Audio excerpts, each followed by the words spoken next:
पहली मुलाकात में ही दोनों की आंखों में एक अजीब सा आकर्षण था। वे एक दूसरे की ओर खिंचते चले गए, जैसे कोई अदृश्य डोर उन्हें बांध रही हो। लेकिन जैसे ही उनका रिश्ता गहराने लगा, अहंकार ने दस्तक दी। छोटी छोटी बातों पर तकरार होने लगी। दोनों को लगा कि वे सही हैं, और यही अहंकार उनके बीच दीवार बन गया। क्या उनका प्यार इस दीवार को तोड़ पाएगा? समय बीतता गया, लेकिन दिलों में छुपी भावनाएं खत्म नहीं हुई।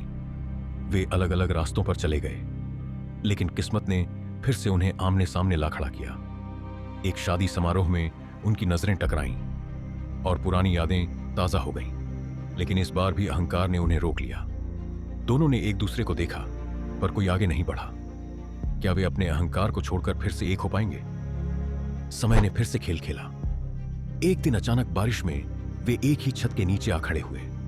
ठंडी हवा और बारिश की बूंदों ने पुरानी यादों को फिर से जगा दिया। दोनों ने एक दूसरे की आंखों में देखा, लेकिन कोई भी पहला कदम उठाने को तैयार नहीं था। अहंकार अब भी उनके बीच खड़ा था। क्या वे इस बार अपने अहंकार को हरा पाएंगे, या फिर किस्मत की यह कोशिश भी नाकाम हो जाएगी? दोनों के दोस्तों ने उन्हें समझाने की कोशिश की। अगर प्यार सच्चा है तो अहंकार को छोड़ दो, लेकिन वे टस से मस नहीं हुए।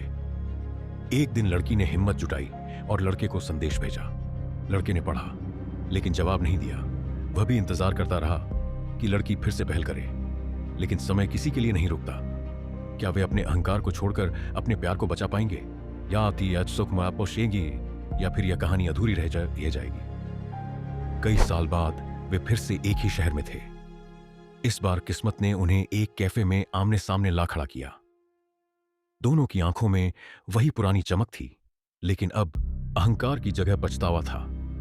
क्या वे इस बार अपने अहंकार को छोड़कर एक नई शुरुआत कर पाएंगे, या फिर वे बस एक मुस्कान के साथ आगे बढ़ जाएंगे, यह सोचते हुए कि अगर अहंकार बीच में ना आया होता तो उनकी कहानी कुछ और होती?